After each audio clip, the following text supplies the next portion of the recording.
Feeling tired and weak? This is the perfect time for God to show up. Let's talk about it today.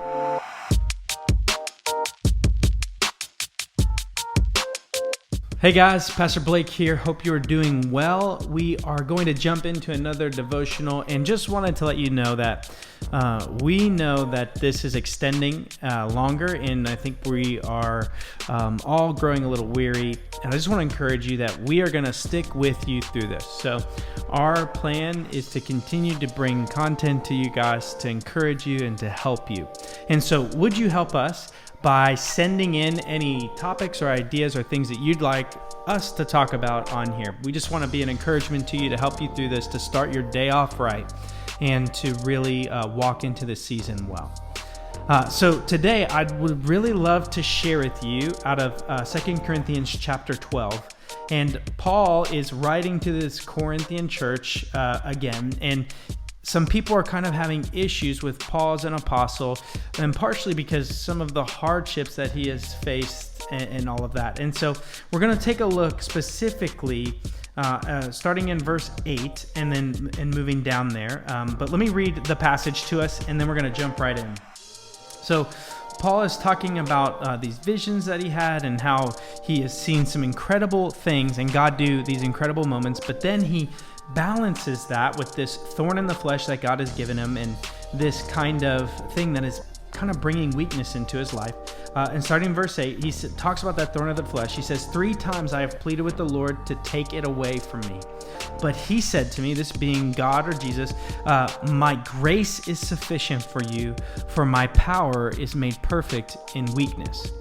Paul says this, therefore I will boast all the more gladly about my weakness, so that Christ's power may rest on me. That is why, for Christ's sake, I delight in weakness, in insults, in hardship, in persecutions, in difficulties. For when I am weak, then I am strong. I think this is such an incredible passage, and it deals with how God's economy really changes. God's economy really does this. But one thing I want to say about this, sometimes when you're going through a hard time, and sometimes when you're facing a moment that seems insurmountable, or there is resistance to what you're doing, people are going to question, well, are you really called to do this? Are you really called to be this? Or is this really a position for you? And I just want to encourage you with one thing. You cannot let circumstance define the call in your life. The call has to define the circumstances that you find yourself in. And I think that's what's so important about what Paul is saying here. One thing that Paul is saying is that all of these calamities, all of these different things, all of these insults, all this persecution that I face is only giving credence to the call that I have, not taking away from it, not weakening the call that I have. But here's the other thing. So many of us feel like we have to be so perfect in the way that we serve God. We have to be so perfect in the way that we do everything.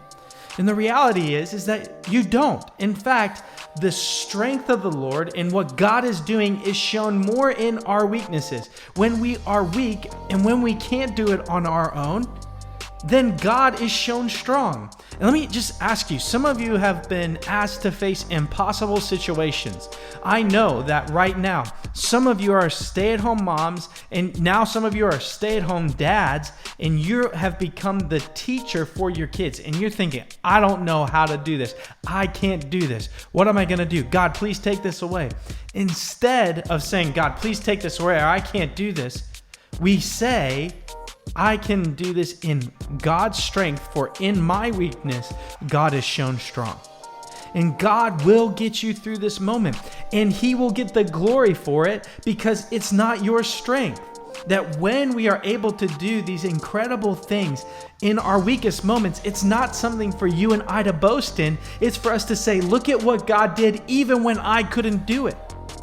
Even when I wasn't able to do this, when my weakness was too much, God, you were shown strong.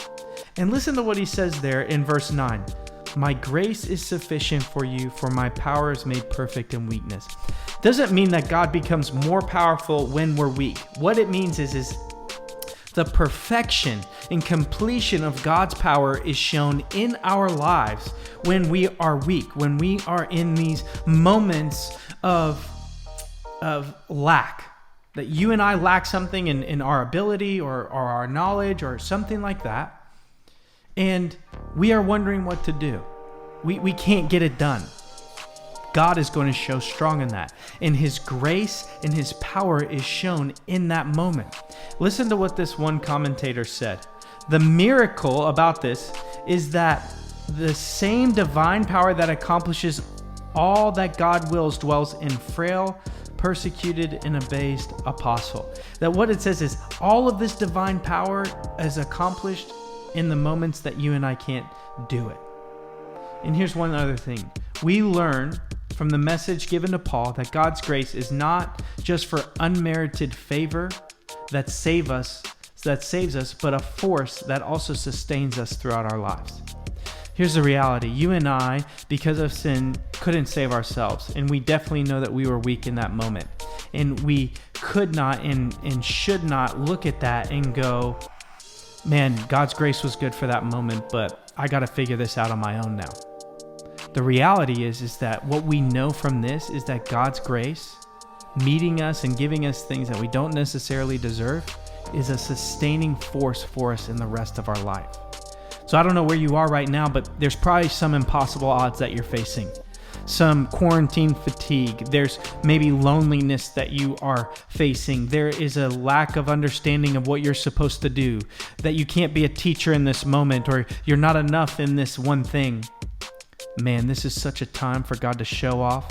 This is such a moment for God's power to be shown in your life, and not only for you to see the strength of God in this moment in your own life, but that others may see it.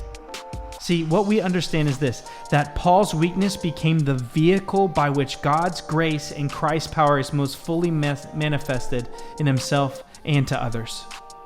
That it's the weakness that became the vessel that delivers God's grace and power to other people and to Paul.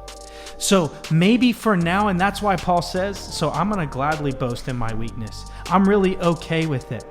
Therefore, I will boast in it because God's power is shown more. Here's the beautiful thing.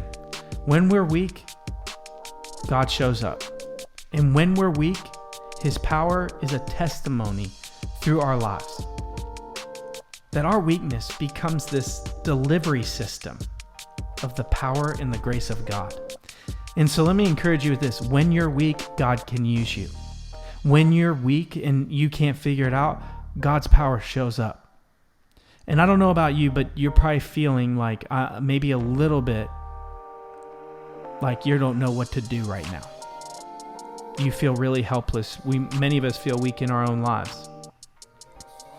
The promise here is that God shows up. He shows up in our weakness, and he shows to be powerful and capable and willing. And so, what is that one thing that you're looking at right now as this deficiency in your life that maybe God's trying to say, I'm ready to show how powerful I am in that weakness? What's that one thing that you've been struggling with for so long, that thought, the habit that you're trying to kill in your own power? And God is waiting for you to give that thing over to him right now so that his power can be shown and his grace can be shown as complete. I don't know what that is, but I think all of us are in this moment in this quarantine where we're really caused to self-reflect. We just are running out of things to do. Don't run from that self-reflection. Don't run from that weakest part of your life. Now is the time to open-handedly give that moment to God, that thing to God right now. And watch how God shows how strong he is in this moment. Some of us, our purpose is gone because we're not working. Some of us, our sanity is quickly leaving because of all that we're dealing with. May God be shown strong in this moment. His grace is sufficient and his power is enough. I love you. We love you so much. And let's just remember, in this season, let's be a people who engage in our relationship with God and others by investing, inviting, and seeking people out. We love you. We are encouraged by you. And if there's anything that you need, please don't hesitate to reach out. We'll see you next week.